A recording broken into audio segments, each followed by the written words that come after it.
Happening today, they were born and raised in captivity and will now be released into the Atlantic Ocean.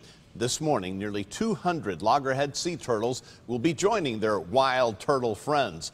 News Channel 5's Christina Noche is live in Fort Pierce with more on how they're participating and preparing for the turtles' big day. Christina?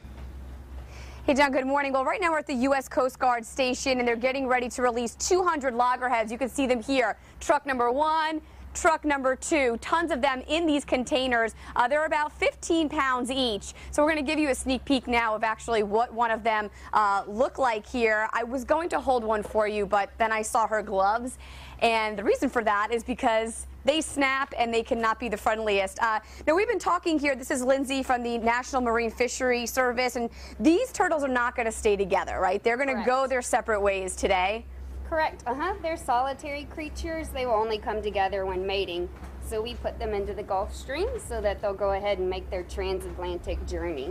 And they won't come back to Florida for a long time. A couple of decades before they come back as an adult turtle. A couple of decades. Well, they traveled this morning from Panama City. These turtles were raised in Galveston, Texas, and were used to test the effectiveness of shrimp. So basically, there are nets that are designed to allow the turtles to escape, but not the shrimp. And so they wanted to test the safety on these turtles. Now, if you take a look at this video, you can see many other loggerheads here. Now, NOAA scientists spent more than 40 days conditioning the turtles in a semi-wild environment to prepare them for this release. So if you come back here live, you can see this little guy. He's ready.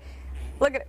Oh, he makes noises too. They're ready to go. They're going to get putting them on the ship in any minute now. All of them are going to go out. It's going to take until noon for them to all be released into the Gulf Stream several miles off of Fort Pierce. Live in Fort Pierce, Christina Noche, WPTV News Channel 5.